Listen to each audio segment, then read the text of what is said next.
और मुरादाबाद से खबर आ रही है जहां पर सीएल गुप्ता ग्रुप के कई ठिकानों पर छापेमारी हुई है। आयकर विभाग की टीम ने छापेमारी की है। पीतल का कारोबार करता है सीएल गुप्ता ग्रुप। अमरोहा में भी आयकर विभाग की छापेमारी हुई है। खबर मुरादाबाद से है जहां पर मशहूर उद्योगपति सीएल गुप्ता ग्रुप के कई ठिकानों पर आयकर की छापेमारी हुई है। सीएल गुप्ता ग्रुप पीतल का कारोबार करता है। सीएल गुप्ता आई हॉस्पिटल और अमरोहा में पीतल फैक्ट्री में आयकर विभाग की ये छापेमारी पड़ी है। टीम के साथ केंद्रीय सुरक्षा बल भी मौजूद बताया जा रहा है। सभी संस्थानों और आवास पर किसी को अंदर आने नहीं दिया जा रहा है क्योंकि इस वक्त भी वहां पर छापेमारी की कार्रवाई चल रही है। तो सीएल गुप्ता ग्रुप के कई ठिकानों पर छापे हो रही है। बताया जा रहा है कि इनका आई केयर हॉस्पिटल भी है, साथ ही साथ पीतल के कारोबारी है सीएल गुप्ता एक्सपोर्ट लिमिटेड। इस तरह के इनकी कई ठिकाने जहां पर इस वक्त छापेमारी चल रही है आयकर विभाग की। सीएल गुप्ता आई हॉस्पिटल और अमरोहा में पीतल फैक्ट्री में ये छापेमारी चल रही है। बातचीत करने के लिए विशाल सक्सेना इस वक्त फोन लाइन पर हमारे साथ जुड़ गए हैं। विशाल, क्या जानकारी, क्या अभी भी छापेमारी चल रही है और क्या मामला है पूरा, जरा विस्तार से बताइए। देखिए, बिल्कुल आपको बता दूं, मुरादाबाद के सीएल गुप्ता एक बड़े नाम उद्योगपति हैं जिसको लेकर के उनके यहाँ छापेमारी चल रही है।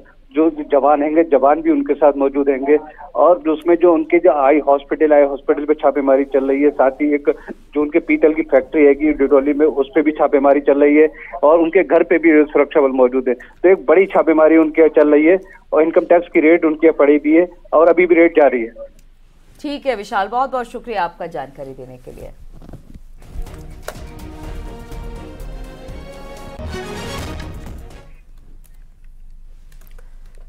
चलिए आगे बढ़ते हैं और अगली खबर आपको बताते हैं। आखिरी चरण की वोटिंग से पहले समाजवादी पार्टी को बड़ा झटका लगा है। बलिया के कद्दावर नेता और समाजवादी सरकार में मंत्री रहे नारद राय ने पार्टी छोड़ने का ऐलान कर दिया है। वो पार्टी की उपेक्षा से नाराज हैं और बीजेपी में जाने का संकेत भी दे रहे हैं।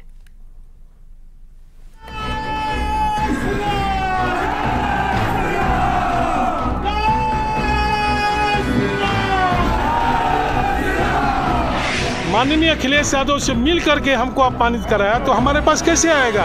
इसलिए हमने तय कर लिया कि अब हमारा समाजवादी पार्टी से कोई रिश्ता नहीं रहे। और जय श्री राम भी बोलेंगे, समाजवादी पार्टी में बने रहेंगे या सौभाग्य मिल जाए तो कोई बात नहीं।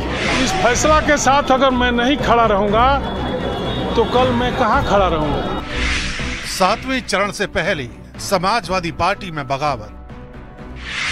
कद्दावर नेता नारद राय ने पार्टी छोड़ने का किया ऐलान।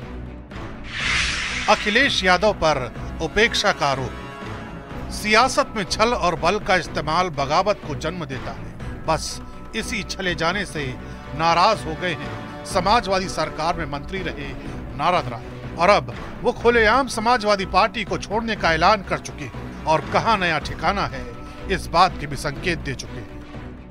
हमको जब यहाँ का संगठन, यहाँ का उम्मीदवार माननीय अखिलेश यादव से मिल करके हमको अपमानित कराया तो हमारे पास कैसे आएगा। इसलिए हमने तय कर लिया कि अब हमारा समाजवादी पार्टी से कोई रिश्ता नहीं रहे। 7वें चरण से ठीक पहले ये खबर समाजवादी पार्टी के लिए किसी बड़े झटके से कम नहीं, क्योंकि बलिया में 7वें चरण में ही वोट डाले जाने हैं और नारद राय की पहचान कद्दावर नेता की रही है। वो जनाधार वाले नेता कहे जाते हैं। सभी जाति के लोग आए, इन लोगों के बीच में मैंने अपना दर्द रखा। इन लोगों का जो फैसला हुआ उस फैसला के साथ अगर मैं नहीं खड़ा रहूंगा तो कल मैं कहां खड़ा रहूंगा। और आइए अब आपको समझाते हैं कि आखिर बगावत का ये बीज कहां से फूटा। नारद राय बलिया सीट से खुद की उम्मीदवारी तय मान रहे थे, लेकिन समाजवादी पार्टी ने उनकी बजाय सनातन पांडे को टिकट दे दिया। लेकिन बात तब और आगे बढ़ गई जब 26 मई को बलिया में अखिलेश की सभा के दौरान नारद राय की उपेक्षा की। देखिए, सब समय पर होता है। अपमान तो हमारा उस समय भी हुआ। हमारा टिकट दिया अखिलेश यादव ने, हमारे हराने का इंतजाम भी कर दिया। पहली मर्तबा जब से लोकतंत्र में चुनाव हो रहा है, बलिया मुख्यालय पर कोई नेता नहीं आता है, यह पहली घटना थी। अखिलेश जी बलिया नहीं आए थे, अखिलेश जी फेफना में गए थे और मैंने वहाँ कहा था कि कुछ बलिया के लोग साजिश कर रहे हैं हमको हराने का। उन्होंने कहा अरे छोड़िए, जनता आपके साथ है। यह नेता का आचरण नहीं है। नेता का आचरण है, नीरज शेखर का चुनाव चल रहा था। यही वजह रही कि नारद राय अपने हजारों साथ पक्ष में जमकर प्रचार कर रहे हैं। खबर तो ये भी है कि 29 मई को बलिया में अमित शाह के कार्यक्रम के दौरान राय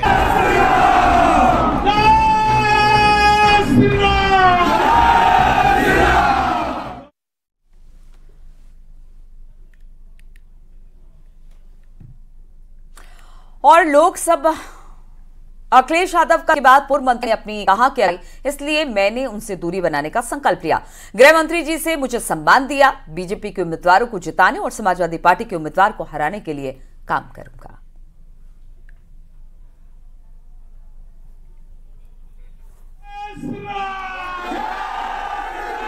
तो नारद राय ने गृह मंत्री अमित शाह से मुलाकात की। उन्होंने कहा कि अखिलेश ने मेरा अपमान किया, साइकिल का ताला बंद कराऊंगा, नारद नायर ने कहा, और बीजेपी के लिए प्रचार करूंगा।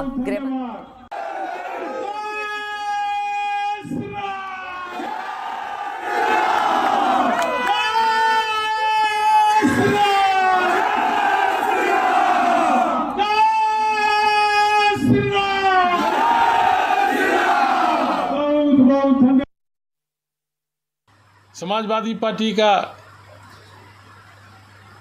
में हमारी हालत ये हो जाएगी कि जिसको मैं दरी बैठाता था, टेंट लगाता था, मंच बनाता था, गेट बनाता था, और बनाते बनाते इतनी दूर तक आया, उसी समाजवादी पार्टी के मंच पर हम न जाएं, इसके लिए लिस्ट में नाम भी नहीं दिया जाए।